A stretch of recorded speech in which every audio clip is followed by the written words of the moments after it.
Hello, my dear students. In this session and the following other 8 sessions, I am discussing about one act play, The Boor, which is written by Anton Chekov, and a Russian playwright. So, in this session, I wanted to give you introduction to the play and the writer. Exclusively, this video is made for second BA third semester students of Mangalore University. Right. So, what are the learning objectives in this session? What you will learn? My objective is to know about the genre on a play because you have seen drama. Maybe you have read dramas or short stories, any other literary genres. But here we have one act play. What is this one act play? What is the history of one act play? And also the origin of one act plays, actually where it comes from. Okay, this is we learn. And next one, to know about the playwright Anton Chekov. Who is he? Right, we will learn.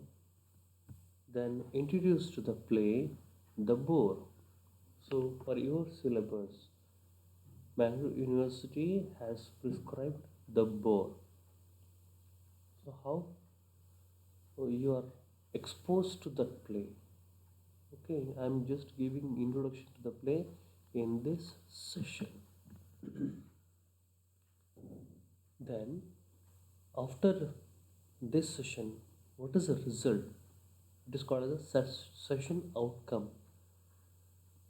First one, students are exposed to the genre one act play. Genre means a type of a literature. So you are exposed to one act play. What is one act play? You should know. Second point, introduced to the Russian playwright Anton Chekov. Okay, he's a Russian. That's why the pronunciation should be like this. Anton Chekov. At the end it ends with V, but it should be pronounced as F. Anton Chekov. Because the characters in the play also, the names of the characters which ends with V, but when it ends with V, we should pronounce it as F. Okay. And next one, we are introduced to the play, The Boor. You should know what is the main theme of the play, or what is it. Okay. Yeah, contents. Introduction to one act play, Anton Chekhov's brief biography. Third one, introduction to the Boor and references and MCQs. At the end of this session, uh, I have made 5 questions for you. You should answer. Right. Let us go through the one act play. Right. So, in the history of English literature, one act plays and writers have contributed much more in many ways. Let us talk about this genre. The origin of one act play is in ancient Greece, Cyclops. I have give a yellow color here for these words. Right, Cyclops. There is the name of a place in Greece. Okay, a play on the forest god Euripides. So Euripides, uh, who is which is an early example of this. So Euripides is considered as a tragedian from Athens, Greece. So he has introduced one act play. Then one act plays were written and staged throughout 18th and 19th centuries as curtain raisers or after pieces. So just look at these things here. One act plays on those days they were staged before or after the main plays. Okay, that's why they are called curtain raises. What is curtain raises in drama? Usually, what we have the curtains. In the beginning of the play, the curtain rises, and at the end of the play, the curtain will fall. Okay, so before beginning of a big dramas, there is a time to amuse the audience. Okay, at that time, these one act plays they were played on the stage. That's why they are called as the curtain rises. Or at the end of the play, so the big plays, these one act plays were played, staged. So that's why they are also called as the after pieces after the main play. Okay, this is a brief introduction about one act plays. Right. Next one. Okay. Continue with the introduction to one act plays. They were chiefly farcical. What this means by farce? Because they are the curtain raises or the after pieces. So whoever the audience comes to see the play, they should get some amusement. That's why these plays were a farce, a comic work, improbable disorganization. Maybe it doesn't need some much properties on the stage. Casually in one act, without changing the costumes, the characters can play and go. So this is what chiefly one act plays were played. Next one, they serve to amuse the audience. Yes, we know amuse, some kind of a laugher. Okay, amusement audience will get. They were staged before an actual drama. Yes, we know. Yes. Look at the beautiful photo of Anton Chekov. Okay, here I wanted to discuss about brief biography of Anton Chekov. His full name is Anton Pavlovich Chekov. He was born in Taganrog, southern Russia in 1860. Right. This is the details about his birthplace, his full name, and his country. Right. Then the young Shakov and his brothers and sisters they worked in a family store and studied in the local school. That is their place. In 1884, he graduated from Medical School of Moscow. Okay, Medical School of Moscow. So he was a doctor.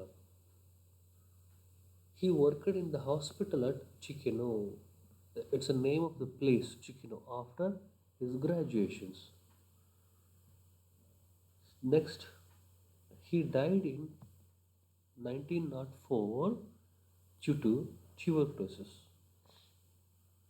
Irony says a doctor died because of tuberculosis, TB. We call it as a TB. Yes. Anton Chekhov, such a great writer, his short stories, his plays were very popular not only in Russia, actually, he became very popular in other countries of the world and not in Russia because of his short stories. His one act plays mainly concentrate on common man in society.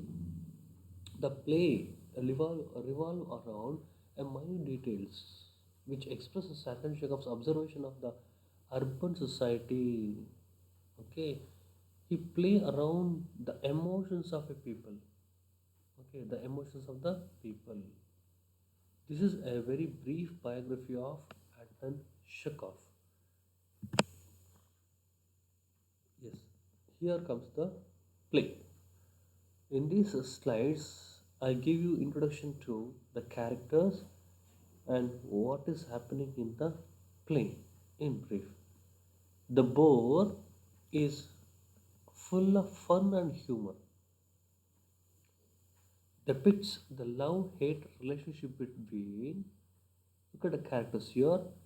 Mr. Smirnov and Mrs. Popov. Okay, pronunciation Smirnov and Popov. It has two main characters, that is Popov and Smirnov, and we have another minor character, Luka, the servant of Mrs. Popova. When the curtain rises, we could see Luka, the servant was speaking, and Popov. So she's still mourning even after 7 months of her husband's death.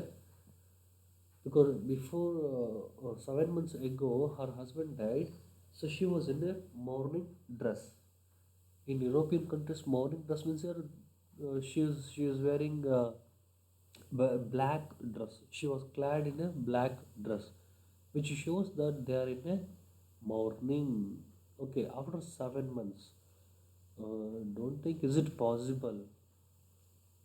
So Popov is showing her mourning to the world. This is the irony of the play, that she still remember her husband, though he was not a loyal or a faithful husband. What is the use? That question always in the minds of the readers. Okay, next one. Yeah. So here is a photo of from the play acted somewhere in Europe. Yeah, he's Luca, the servant. He's the one who takes care of Mrs. Popov. He care for her, he love her. So he's just working as a guardian for her. Okay. Then he is Mr. Spunoff. Look. So because of his looks, his behavior, he is called as the bear. This one act play has another name called the bear. The bear means someone who is very rough, rude. The look itself, he looks like a rough beast. Yeah, these are the three characters who comes on the stage. Yeah. So Mrs. Popov, she doesn't leave the house because she's mourning for the death of her husband. She has an estate. Her husband had left her an estate. She was living, staying in that estate. She, after the death of her husband, she doesn't leave the house. She is wearing a black dress. Her husband was unkind and disloyal to her, so yet she remained true to him forever. So what is the use? Why she is doing like this? Okay. So Luca, her servant, advises her that she is young and forget her dead husband now. It's quite natural. Luca opens that she should get married again. Yeah, remarriage. He advises her because you are so young, so beautiful. Why you are wasting your time and life? She is attached to her husband's memories. Oh, though he is disloyal, why she is showing such a great love towards him? She doesn't agree to remarry. No, she doesn't want. This is a pre-knowledge about these characters and what will happen. Then Smirnov, he comes on the stage. How? So in the beginning of the play, how Luca was there. So next, Luca explains that, or he informs Popov that somebody has come who is not listening to my orders. He just wanted to see you, but Popov is not ready to meet anyone. The problem is that Smirnov is in a great difficulties. Okay, then he has to meet Popov because he wanted his money. So long back he has given What is the thing here? So Popov's husband had borrowed from him to for buy oats for his horse Toby. Popov's husband, whose name is Nikolai has borrowed 1,200 rubles. Rubles is a Russian currency. As in India, we have a rupees. In Russia, they have a rubles. So he has borrowed 1,200 rupees from Smirnov. So now Smirnov is in a very bad condition and is in need of a money. So he came back to the estate to get his money. Right. Popov informs Smirnov that she is not in a state of mind, okay, in a state of mind to pay attention to money matters because she's crying, she's mourning for the death of her husband. Then how can she think about the money matters? This is her problem. She will pay his money when her steward comes back from the town. And another thing is that money matters only. Okay, the steward looks after these things, but at this time he went to town. So you have to wait for him. Then only I can give you the money. This is her problem.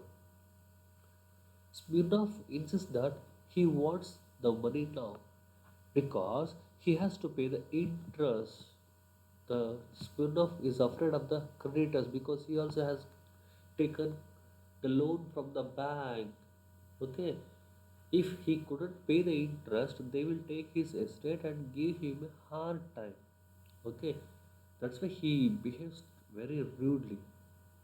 Popov doesn't have money, so then both of them they have their own problems, but there is no solution for it. Smirnov confesses that he is lost in her love. Okay, in between this argument, what happened? There's a long discussions, long arguments between each other. Somehow Popov is ready to kill that man. But after this, what happened? Smirnov, he started to like her. He started to love her because she's very beautiful girl. And he thought about her innocence. Okay, what a beautiful girl. And why she is wasting her time by remembering her husband, the dead husband. That's why he was moved towards this girl. Popov too reveals that she too is attracted towards him. At the end of the play, Popov reveals that yes, I also like you. Right. So then the play ends with this twisted turn in the story. So this is a brief introduction I have given here. Reference. So the textbook name what is this? Kaleidoscope. Third, Trinity Press Publisher, Mangalore University prescribed textbook for second BA, third semester. Yeah, come back to the climax of the session. Here I have five questions, MCQs. MCQs means here multiple choice questions. So I have a question and also four options. Then you have to select the right one.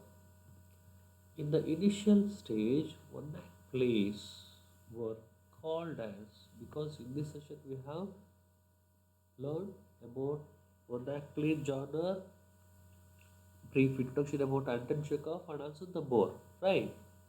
So the initial stage, one act plays were called as A. The curtain risers, B. The screen risers, C. The risers, D. The drama. What is the answer? Yes, correct. The curtain risers. Second question. One act plays were originated in dash. Okay, one act plays originated from England, Italy, Greece, India. Answer Greece. Yes, very good. Third question. Anton Chekov was born on, okay, his birth year. A 1806, B 1860, C 1904, D 1940. Answer is yes, 1860. Fourth question. How much did Popov's husband owe to Spirna? Right. Option A 200, B 1000, C 1200, D 600 rubles. Russian currency. Yes, exactly. 1200 rubles. And the last question here, what is the name of Popov's husband's horse? Nikolai, he had a horse. For that horse, he to purchase oats for that horse. He borrowed 1200 rubles from Spirna. Then what is the name of that yeah horse? A. Nobby, B. Body, C. Body, D. Toby. Yeah, answer is Toby. Yes, thank you very much. So I think you have understood the introduction session here. In the following next six sessions, I will continue. Thank you very much.